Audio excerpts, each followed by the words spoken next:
All right, let's talk about the center. Now, this is my home. I like to play the center. I think I'll probably jump over to the Dorito side, maybe go over to the snake too, who knows. That's at least the good thing here is having the ability to jump around and being able to play all of this. I guess we'll see how it all plays out, but I like to be able to move around and not necessarily do the same thing every single time. Just have a little bit more freedom is always fun. So in this video, we're going to talk about the center and some possible bounce shots. I am going to move over a little bit to the Dorito side and a little bit to the snake side, but I'm going to stay in this center region so that way we can focus in on that. My other two videos, I went over the snake and the Dorito, so if you haven't watched those, head over and go watch them. So with the center, this home, so this Aztec, I don't know how useful it's going to be. So yes, you can shoot the heads up. You can see that you have the blind shot going straight into your mirror. Great. I don't know how much they're going to be. I mean, I guess you could try to catch a player coming out. It might just be an audible that you look to see how they're about to break out. I think it's going to be better for you to focus on this brick. So pulling up and you have to kind of thread the needle a little bit, but you might be able to skim over the top and it drops in. That's going to be something you'll want to practice.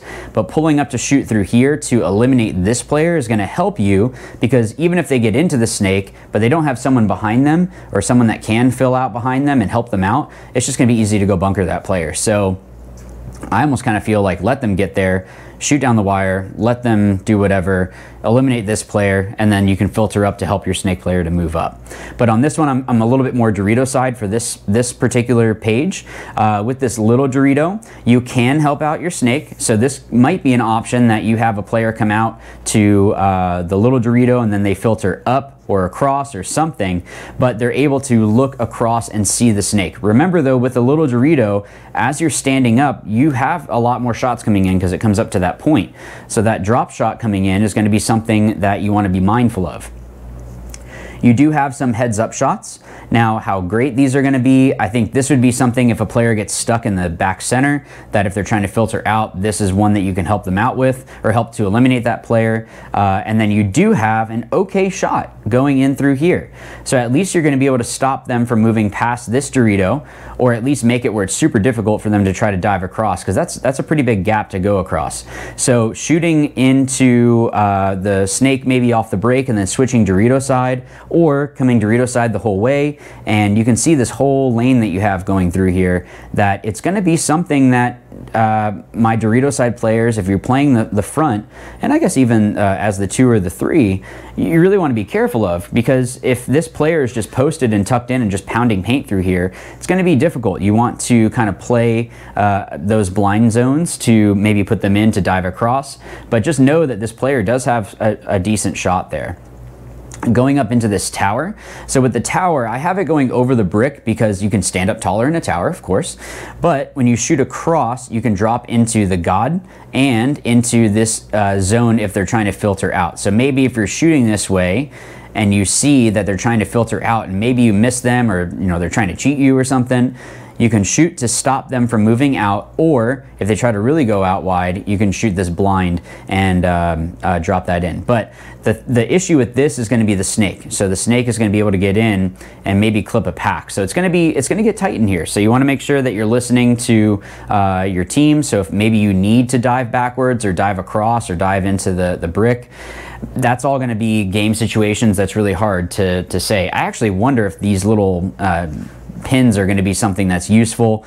I don't know if there's going to be ways that if it deflates a little bit that the paint can come through and bounce through here, or if you push in that it kind of separates the pins and then you get shot through the middle.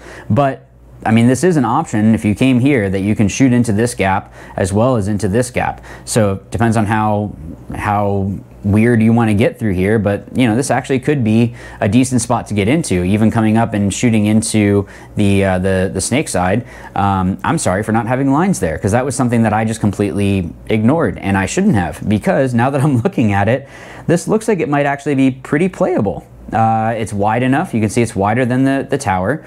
It's not going to be super tall, but if you're just shooting through here or making it where you're stopping them from being able to move, or you won't be able to stop the snake, but if you already have paint in the air, you can shoot into that gap as well. So this is something that could be an option. I apologize for not having something there, but so be it.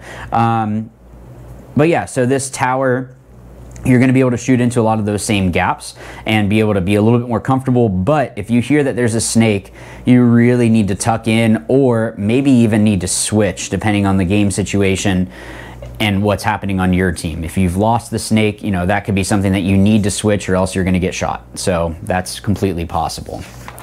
When we look at the snake side specifically, or more snake side for the center. So this brick on the way up, I kind of like, because you can shoot through here and see, did they go wider than these 3 bunkers? If they did, then maybe you can continue over to the wing to shoot into that gap, or into the tower to shoot through those other gaps like we had seen. So this could be a good kind of launching point to see what you need to help with, at least on the Dorito side. Or if you hear that the snake needs help, because you can shoot the heads up. I think the only way you're going to catch a player like this, well, it's a little bit of a run. So you might have a chance of shooting them as they run and gun out. But if they're delaying and going out, you do have that lane heads up. So that's going to be something that'll help you out. But if you dive over into this snake side wing, like I had mentioned with the others, you can shoot into these gaps. So you have that same shot going across here. So if they're trapped in here and you're just pounding paint through here, it's not going to be, you know, they have to make a run to come and get you. Could be worth it to say, hey, I have the Dorito side from here, or, you know, if you need to move, but I don't know, could be an option. With the wing though, with this snake side, what I like about it is that you're able to shoot the heads up and also shoot the,